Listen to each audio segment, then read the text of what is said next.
The rain poured down in heavy sheets, drumming relentlessly against the windshield as Clara gripped the steering wheel tightly. The dim headlights barely cut through the thick fog that had swallowed the narrow road leading back to her small coastal town.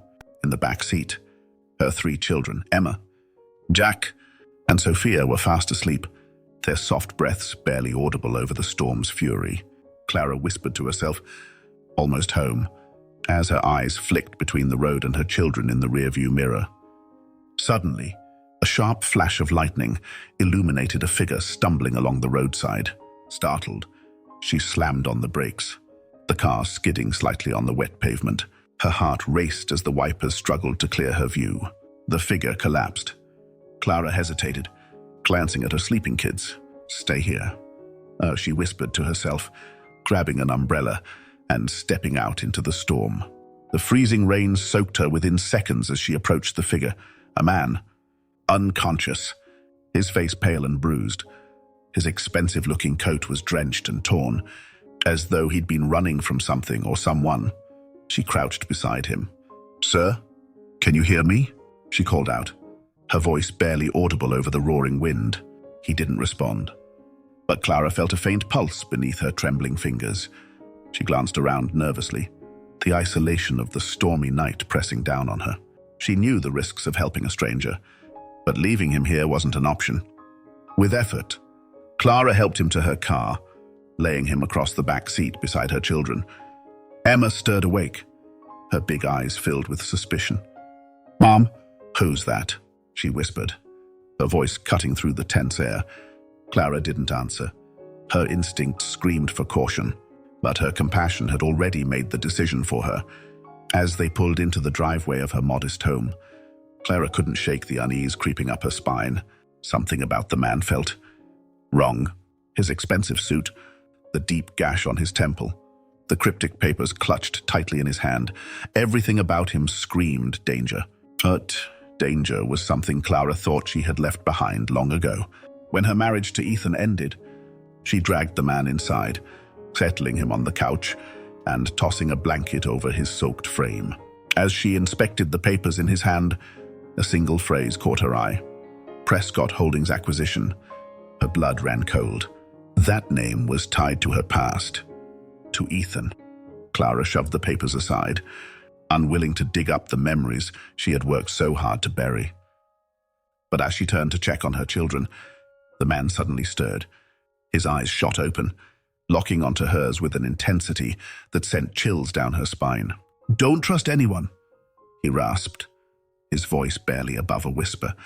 Then he passed out again, leaving Clara frozen in place, the storm outside no longer the loudest sound in her world. Don't forget to like, share, and subscribe to our channel. Comment below.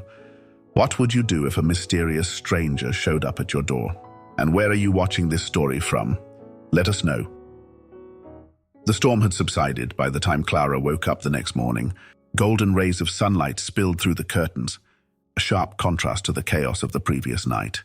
She rubbed her temples, the memory of the stranger she'd rescued coming back to her in flashes. His warning, "Don't trust anyone," was still echoed in her mind, leaving her unsettled. From the kitchen, the sound of children's laughter broke her thoughts. Clara peeked into the living room. The stranger was still there, lying on the couch, motionless but breathing steadily. His soaked clothes had been replaced by dry ones she'd reluctantly found in an old box of Ethan's things. Beside him, Jack was sitting cross-legged on the floor, holding one of the stranger's shiny cufflinks like it was treasure. "Jack, what did I tell you about touching things that don't belong to you?" Clara's tone was sharp, though her heart softened at the sight of her son's curious expression. "But, Mom," Jack protested, holding up the cufflink. "It's cool. Look, it's got a lion on it." Clara snatched the cufflink gently and placed it back on the coffee table. "Go help your sisters with breakfast," she said, ushering him out. Jack grumbled but obeyed. Clara turned back to the man. He looked younger in the soft morning light, though the lines on his face suggested a life that hadn't been kind. A faint bruise colored his temple, and his chest rose and fell steadily under the blanket. Just as she debated whether to wake him, his eyes fluttered open, startling her. He groaned, trying to sit up, but immediately winced in pain. "Easy," Clara said, her tone cautious. "You're lucky to be alive. Who are you? And what were you doing out in the storm?" "Oh." The man's eyes darted around the room before settling on her. There was a flicker of something unreadable. Panic? Guilt? "Andrew," he said finally, his voice gravelly. "Thank you for helping me." His gratitude sounded genuine, but Clara wasn't buying it. "Why were you out there? And what did you mean last night when you said, 'Don't trust anyone'?" Andrew hesitated, his jaw tightening.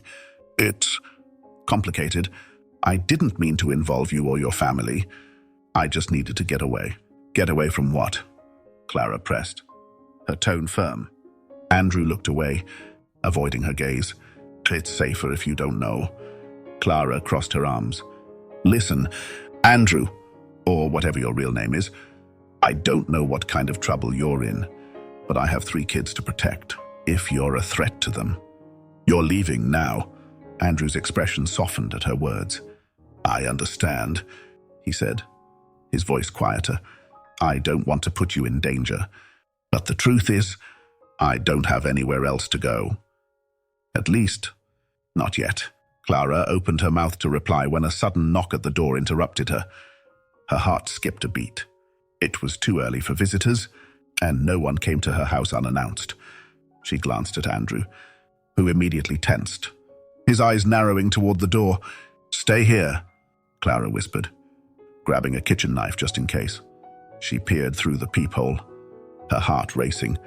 A tall man in a crisp suit stood on the porch, holding an umbrella despite the clear skies. Clara opened the door slightly, keeping the chain lock in place. "Can I help you?"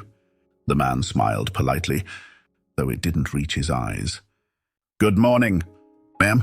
My name is Victor. I'm looking for someone, a man named Andrew. I believe he may have come through this area last night." Clara's stomach tightened. "No, sorry. Haven't seen anyone by that name."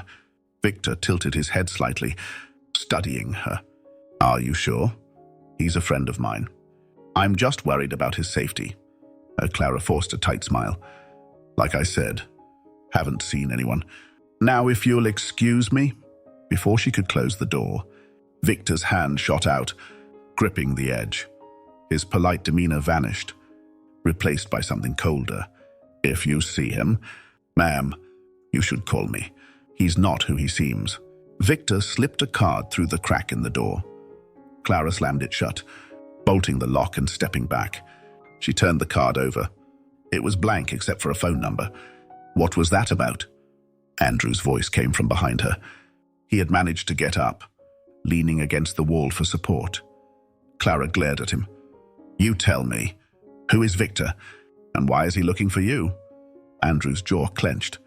"Victor works for someone. Dangerous. Someone I used to work for. 2. Let's just say I have something they want." Clara's patience snapped.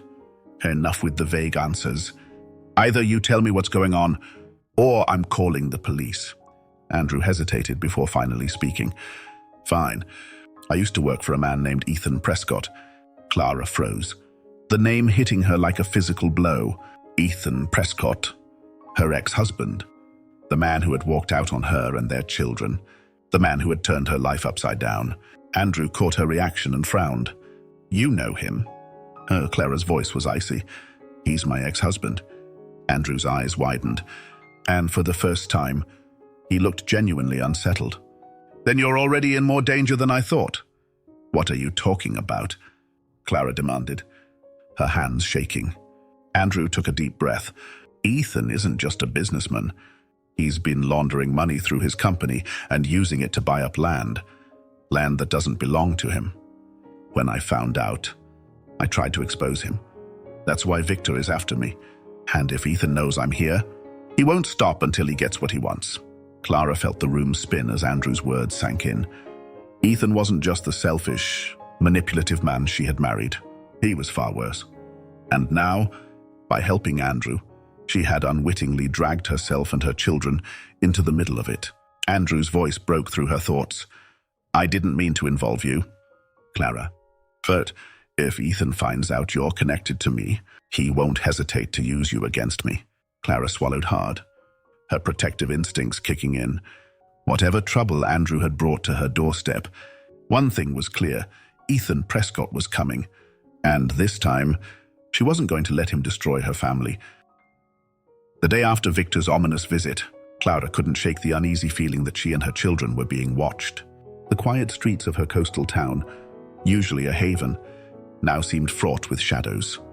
Every sound, a car engine revving, footsteps on the sidewalk, set her nerves on edge. Andrew had stayed out of sight, confining himself to the small guest room Clara rarely used. Despite his injuries, he moved with a certain precision, as if every action was calculated. Clara found herself questioning whether she had made a mistake by bringing him into her home. At breakfast, Emma, the eldest and most perceptive of Clara's children, broke the silence. "Mom," she said, her voice serious, "why is that man still here?" Jack, ever curious, chimed in before Clara could respond. "I think he's cool.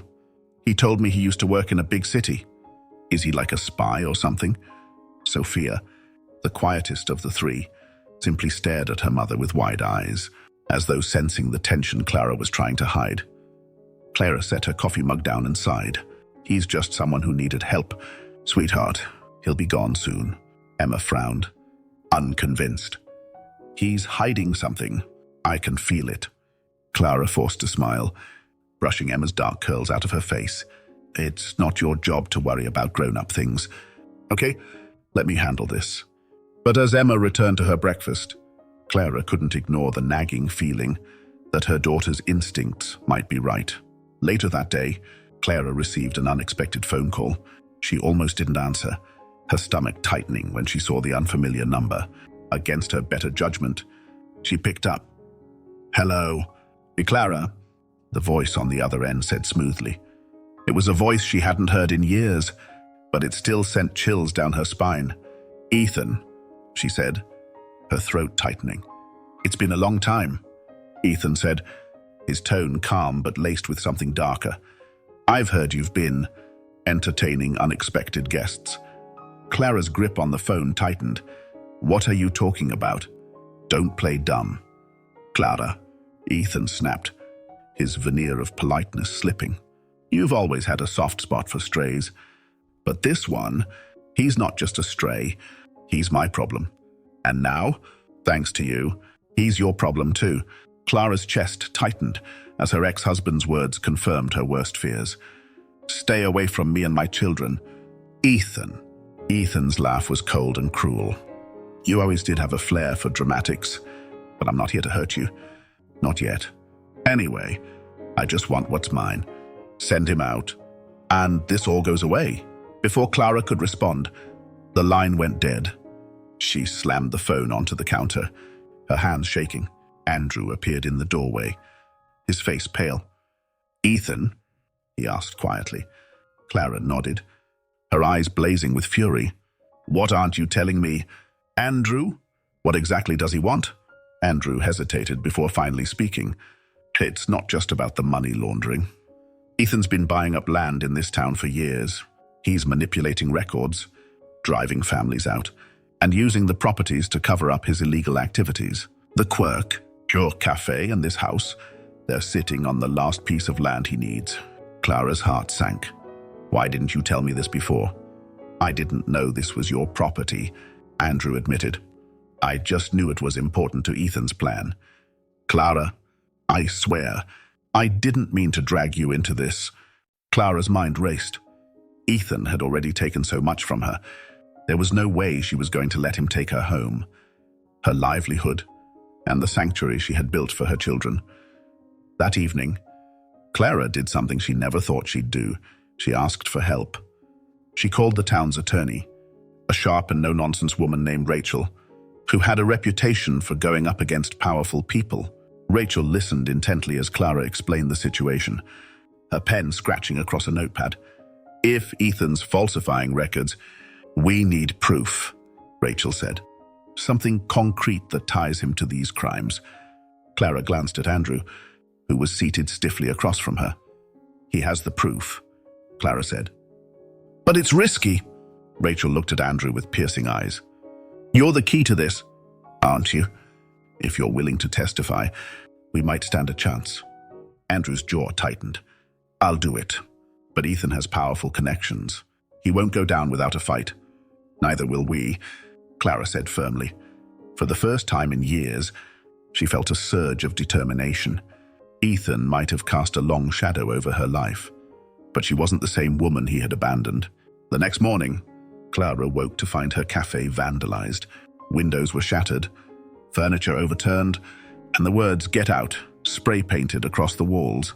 Her stomach churned as she realized this was Ethan's doing, a warning to back off. As Clara cleaned up the mess with Andrew's help, Emma approached, holding a crumpled piece of paper she had found near the door. "Mom," Emma said, her voice trembling. This was on the ground. Clara unfolded the paper. It was a photograph of her and her children, taken from a distance. Scrawled across it were the words, "You're running out of time."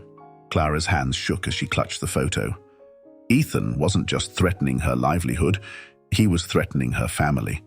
Andrew stepped forward, his face dark. "We need to go on the offensive. If we wait for Ethan to make the next move, it'll be too late." Over the next few days, Clara and Andrew worked together to gather evidence against Ethan. Andrew used his insider knowledge to locate key documents, while Clara reached out to other townspeople who had been affected by Ethan's schemes. Each new piece of information painted a clearer picture of Ethan's corruption. Bank statements, forged deeds, offshore accounts, it all pointed back to him. But the deeper they dug, the more dangerous the situation became. Victor reappeared, this time cornering Clara in the town's grocery store. His smile was unnervingly polite as he blocked her path. "You're meddling in things you don't understand," he said softly. "Walk away, Clara, for your children's sake." Clara met his gaze, her fear overshadowed by anger. "Tell Ethan he doesn't scare me." Victor's smile widened. "Oh, but he should." As the tension mounted, Clara knew the battle with Ethan was only just beginning. She was no longer just fighting for her home and business. She was fighting for her children's future. The stakes were higher than ever, and failure wasn't an option. The cafe was eerily quiet as Clara and Andrew sat at the back table, poring over the evidence they had gathered. Outside, the streets of the small coastal town bustled with life, but inside, the tension was suffocating. Stacks of documents and photographs cluttered the table, each piece bringing them closer to uncovering Ethan's empire of deceit. Andrew pointed to a map spread out before them. "This is the key," he said, tracing a line with his finger. "Ethan's been targeting properties along the coast, but look at the pattern. Your cafe and house are the center of it all. If he gets this land, he'll control everything from here to the marina." Clara stared at the map, her mind racing. But why? What's so important about this land? Andrew hesitated, his eyes narrowing. "It's not just about the land. Ethan's using these properties to cover up money laundering. He's running millions through fake businesses tied to these deeds. If he gets your property, it'll tie up the last loose end in his scheme." Clara clenched her fists. "So, he's not just taking away people's homes, he's hiding crimes." Andrew nodded grimly. "And he'll do whatever it takes to make sure no one finds out." As the sun set, casting an orange glow over the town, Clara decided it was time to confront someone she'd avoided for years. Rachel Hale, the town's attorney.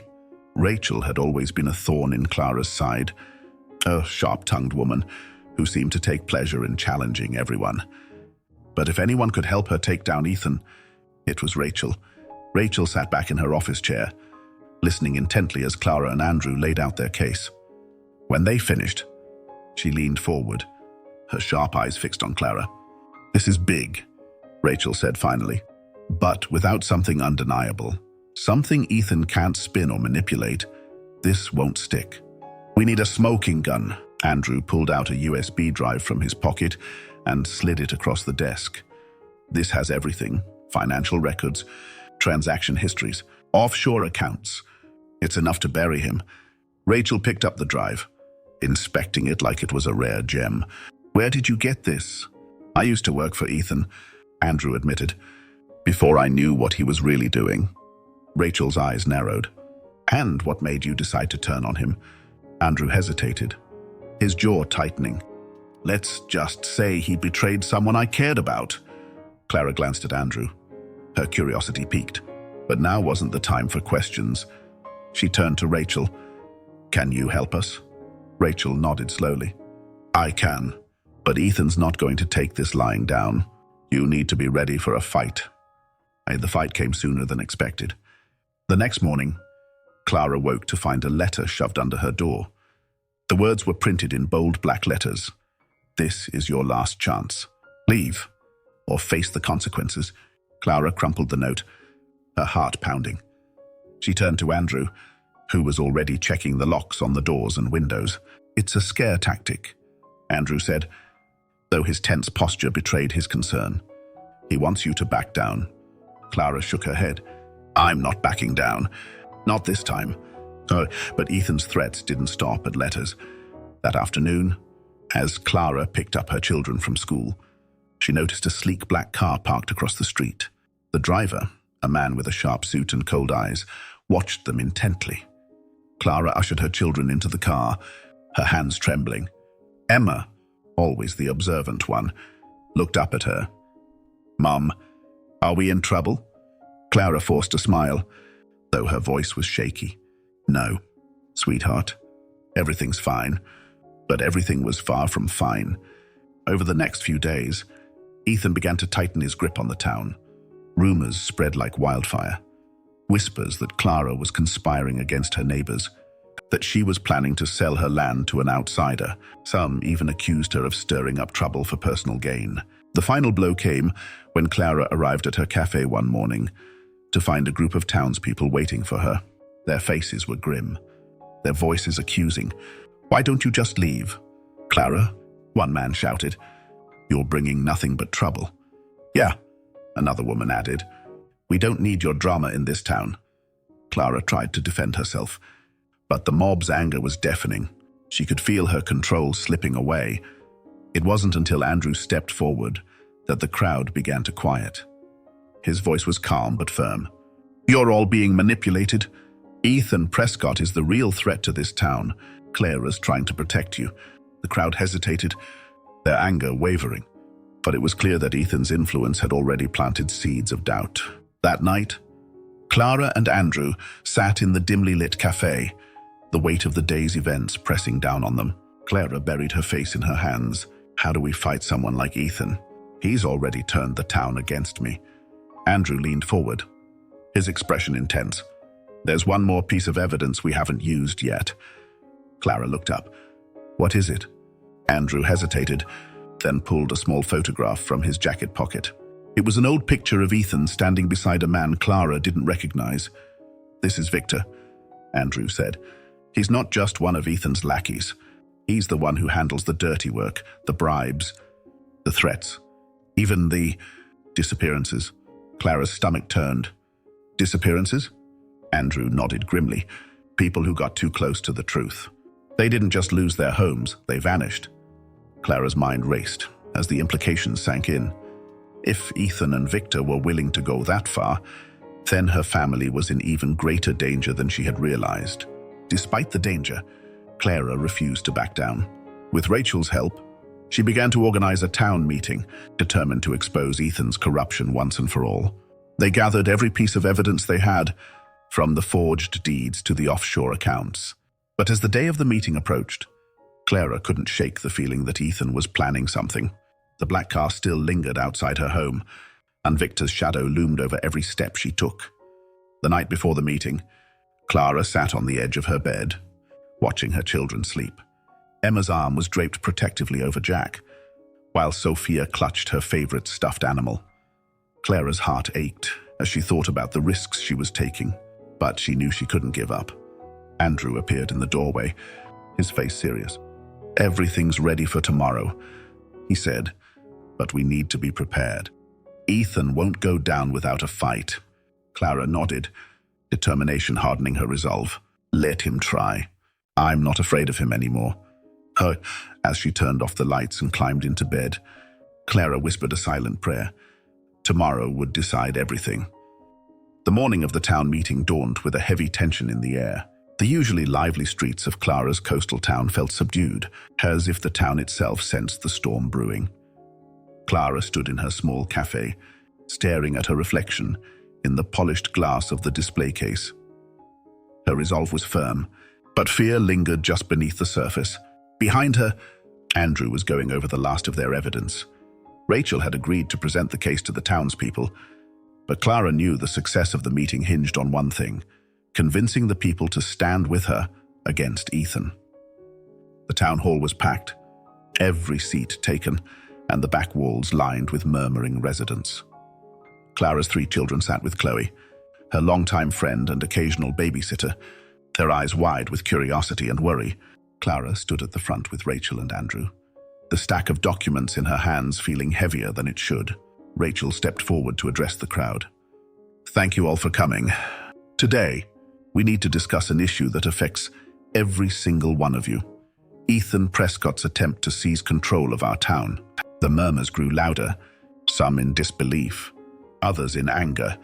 Rachel held up a hand to quiet the room.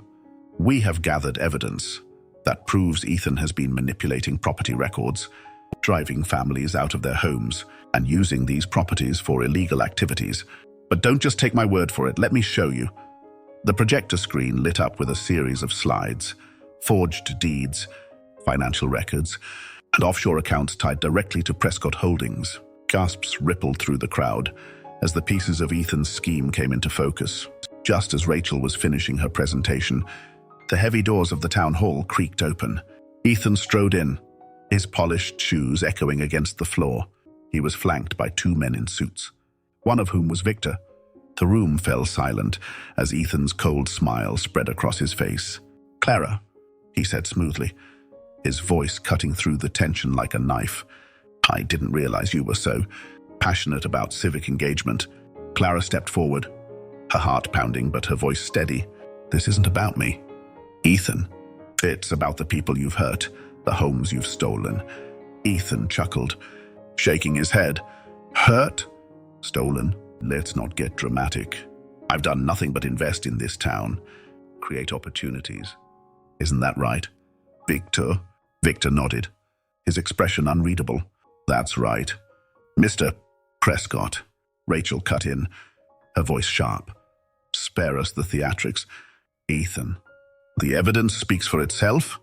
You've built an empire on lies and exploitation, and it's time for the people to see the truth." Ethan's smile faltered, but he quickly regained his composure. "Evidence can be fabricated. Surely, you're not going to trust the word of a disgraced employee like Andrew." All eyes turned to Andrew, who stepped forward. His face was calm, but his voice carried a quiet intensity. "Everything I've said is true, and you know it. You've built your fortune on the backs of innocent people, and now it's all coming crashing down." Ethan's eyes narrowed. "You should have stayed out of this. Andrew, you don't know what you're getting yourself into." The tension in the room was palpable. For a moment, it seemed like the crowd might waver, but then a voice rang out from the back. "He's telling the truth." An older man stepped forward, his weathered face etched with determination. "Ethan forced me off my land last year, said it was for a development project, but nothing ever got built. Now I know why." Another voice joined in. "He did the same to my family. We had to leave the house my grandfather built." The murmurs grew louder, the crowd's anger building as more people came forward with their own stories. Clara felt a surge of hope. Finally, the tide was turning. Ethan raised his hands, his voice booming. "This is ridiculous. These are baseless accusations. You have no proof," Rachel smirked. "Actually, we do." She held up the USB drive Andrew had provided. "And this contains everything we need to take you down." Oh, just as Rachel moved to plug the USB into the laptop, Victor sprang into action. In one swift motion, he grabbed the USB and crushed it under his heel, the small device shattering into pieces. Gasps filled the room as Victor turned to Ethan, his face cold. "I told you to leave this town alone, Ethan, but you never listen." Clara stared in shock. "What are you doing?" Victor ignored her, addressing the crowd instead. "This man isn't just a liar and a thief. He's dangerous, and I won't let him drag anyone else down with him." For a brief moment, it seemed like Victor was on their side. But then, he turned to Ethan, his voice low and menacing. "You're done, but so are they."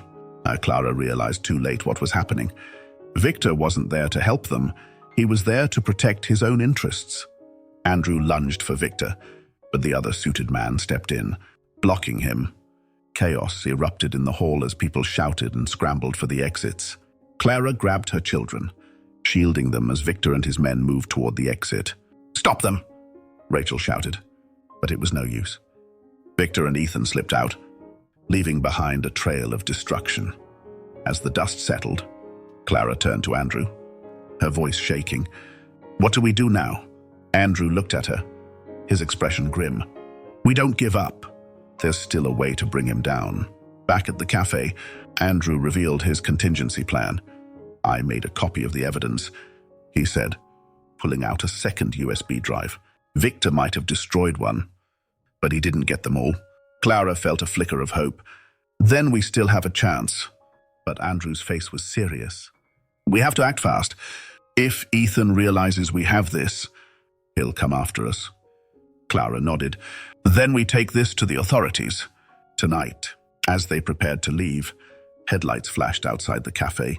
Clara's heart sank as she saw a familiar black car pull up. Ethan stepped out, followed by Victor and two other men. Andrew grabbed Clara's arm. "Take the kids and go out the back." Clara hesitated. "What about you?" "I'll hold them off," Andrew said. "Just go." Clara gathered her children, their terrified faces breaking her heart. "Stay close to me," she whispered, leading them out the back door. As Clara and the children disappeared into the night, Andrew stood his ground. Ethan approached, his face a mask of fury. "You should have stayed down." "Andrew," Ethan said, his voice dripping with venom. Andrew smirked, holding up the second USB drive. "You've already lost." "Ethan." The night was thick with tension as Clara led her children through the dark alley behind the cafe. Jack clutched her hand tightly, while Emma and Sophia stayed close behind, their wide eyes scanning the shadows. The echoes of shouts from the cafe grew fainter as Clara pushed forward, her heart pounding. "Mom, where are we going?" Emma whispered, her voice trembling. "Somewhere safe," Clara replied, though she wasn't sure where that would be. Her mind raced with possibilities, but one thing was clear. They needed to get far away from Ethan and his men.